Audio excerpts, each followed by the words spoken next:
Oke, halo semuanya, selamat siang. Perkenalkan, nama saya Stanley dari kelas 12 IPA 1. Pada kesempatan ini saya akan menganalisis soal-soal kimia dari buku pena halaman 24 nomor 3. Karena nomor saya itu nomor genap ya, jadi kita akan mulai menganalisisnya. Nah, jadi di soal itu kan diketahui ada suatu percobaan sifat koligatif larutan ya. Di situ kita bisa lihat ada empat macam jenisnya. Kemudian ada diatur oleh termometer atau suhu ya. Jadi di situ ditanya ada bagaimana kita menentukan kesimpulan, apakah kesimpulannya itu benar atau salah. Nah, di situ kita lihat ya di soal itu kan ada glukosa 1,5 M dan urea 2 M. Nah, itu kita bisa, sedangkan dua larutan yang lain belum diketahui berdasarkan larutan dan konsentrasinya. Mari kita analisis ya. Jadi berdasarkan datanya kita menggunakan langkah-langkah. Jadi nanti di sini saya pakai 4 langkah. Yang langkah pertama itu kita menentukan harga penurunan titik beku. Kita isi dulu berapa suhu-suhu masing-masing apa itu ya yang kita analisiskan. Misalnya titik beku air 0 Celcius, titik beku lautan es min 1,5, kemudian yang glukosa min 2,25 Celcius, urea min 3 Celcius, dan lautannya itu adalah min 0,75 Celcius. Itu kita bisa lihat dari datanya. Nah, kemudian langkah kedua adalah kita akan menentukan harga penurunan titik beku. Jadi kita akan menentukannya, yaitu kita tulis lagi seperti yang tadi, titik beku air adalah 0 Celcius, kemudian titik beku lautan, nah kita tulis dulu, kemudian kita menghitungnya itu dengan menggunakan rumus penurunan titik beku. Misalnya kalau titik beku lautan es itu min 1,5 Celcius, maka penurunan titik beku lautan delta TF itu adalah 1,5 Celcius. Dari mana datangnya? Itu nanti 0 derajat kurang 1,5 Celcius, sehingga nanti dia hasilnya jadi positif ya, karena minus jadi minus jumpa minus. Oke, menggunakan rumus delta TF sama dengan M kali KF. Nah, itu kan rumus yang paling umum ya. Nah, jadi kita masukkan, kita cari M nya berapa, 0,8. Kita dapat yang pertama.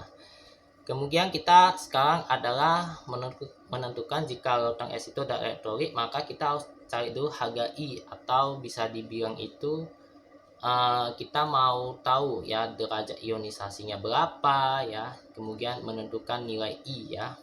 Kita cari dengan menggunakan rumus ya, I sama dengan 1 tambah N kurang 1 alfa. Kita masukkan dari angka yang kita peroleh sehingga nanti hasil akhir M itu 0,4 ya. Kita masukkan derajat ionisasi dari natrium klorida, karena nanti di simpulan itu kan ada natrium klorida, jadi itu NaCl. Jadi itu nanti ada 2 ya derajat ionisasinya, kira-kira begitu. Kemudian kalau titik beku lautan min 0,75 sorry ya, min 0,75 Celcius, berarti nanti delta TF-nya 0,75 Celcius, karena nanti dari negatif menjadi positif ya. Jadi nanti 0 derajat kurang 0,75 Celcius, sehingga nanti menjadi 0,75 Celcius, jadi positif dia. Jadi menggunakan rumus yang sama, kita masukkan angkanya, nanti dapat M-nya 0,4. Demikian juga untuk sebaliknya. Nah, jadi kalau lautan Y itu ada lautan elektrolit, itu merujuk kesimpulan yang disajikan. Jadi kalau lautan Y itu ada NaCl, maka akan berlaku rumus delta TF sama dengan M kali KF kali I. Kita kerjakan sehingga dapat nanti M-nya itu adalah 0,2 M. Nah, kita sekarang menentukan kesimpulan dari hasil data yang kita peroleh, yang kita hitungkan barusan itu ya. Kita akan menganalisisnya secara satu persatu. Yang pertama, ya, simpulan pertama itu lautan es itu glukosa 1 M dan lautan Y adalah natrium klorida dengan hasil 0,25 M. Nah, jadi lautan glukosa kan non elektrolit. Jadi yang perhitungan yang digunakan itu adalah data lautan non elektrolit 0,8 M. Jadi selisihnya itu 0,2 M. Jadi selisih ini tidak terlalu jauh sehingga dapat disimpulkan konsentrasi lautan es itu sesuai. Kemudian lautan natrium klorida juga elektrolit, jadi data yang dihitungkan itu adalah data lautan elektrolit 0,2 M. Dari konsentrasi NaCl yang kita peroleh tadi itu nanti mendekati kira-kira selisihnya itu 0,05 M. Jadi disimpulkan lautan Y itu sesuai, maka kesimpulan 1 dinyatakan benar. Kemudian yang simpulan yang kedua, lautan es itu adalah lautan urea 0,5 M dan yaitu natrium klorida 1 M. Nah, kita akan coba hitung ya dengan perbandingan datanya itu ya. Kita gunakan 0,8 M. Nah, karena natrium klorida itu adalah lautan elektrolit, lautan elektrolik, maka kita menggunakan perbandingan, yaitu data lautan elektrolik 0,2 M. Nah, dari konsentrasi NaCl, jadi simpulannya kan terlalu jauh selisihnya, jadi sehingga hasil perhitungan nanti 0,8 M, karena kita lihat dari hasil perhitungan kali kan memang beda jauh itu selisihnya, gak gekak ya kan, sehingga dinyatakan lautan G itu tidak tepat. Jadi bisa dibilang simpulan 2 salah. Kemudian ketiga, lautan S itu natrium klorida 0,5 M dan Y adalah urea 0,5 M. Nah, dinyatakan lautan natrium klorida itu adalah elektrolit. Jadi kita hitung adalah data lautan elektrolit 0,4 M. Jadi berdasarkan kita hasil perbandingan itu tidak jauh, hanya 0,1 M ya perbandingan datanya, sehingga lautan S itu sesuai. Kemudian lautan urea itu non elektrolit. Jadi data yang dihitungkan adalah perbandingannya itu pada data lautan non elektrolit 0,4 M. Jadi kalau dibandingkan selisihnya konsentrasi tidak jauh, hanya sebesar 0,1 M dari data yang kita peroleh tadi ya. Sehingga simpulan 3 itu dinyatakan benar. Dan yang terakhir ya, simpulan 4, lautan S adalah lautan urea 1 M dan lautan G adalah glukosa 0,5 M.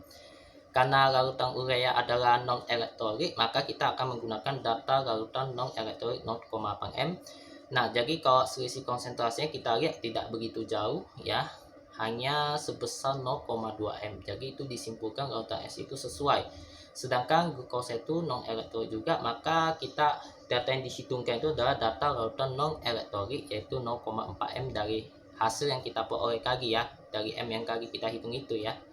Nah, jadi kalau kita hasil perbandingan itu selisihnya tidak jauh. Jadi kalau kita selisihkan itu nanti jadi 0,1 M. Jadi dinyatakan simpulan dari lautannya itu sesuai, yaitu benar. Jadi berdasarkan hasil analisa saya pada hari ini, kita bisa simpulkan pada simpulan 1 sudah jelas benar karena selisihnya tidak jauh.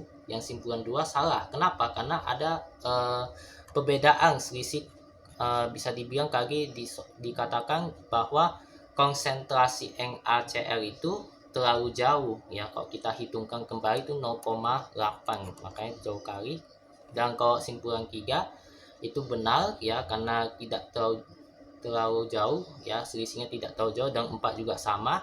Jadi yang salah itu cuma nomor 2 saja. Jadi simpulan 1 benar, simpulan 2 salah, simpulan 3 benar, dan simpulan 4 benar. Oke, itulah kalau dari hasil analisa saya pada hari ini. Semoga bermanfaat. Apabila ada kesalahan pengucapan ataupun perkataan mohon dimaafkan. Sekian dan terima kasih, dan sampai jumpa.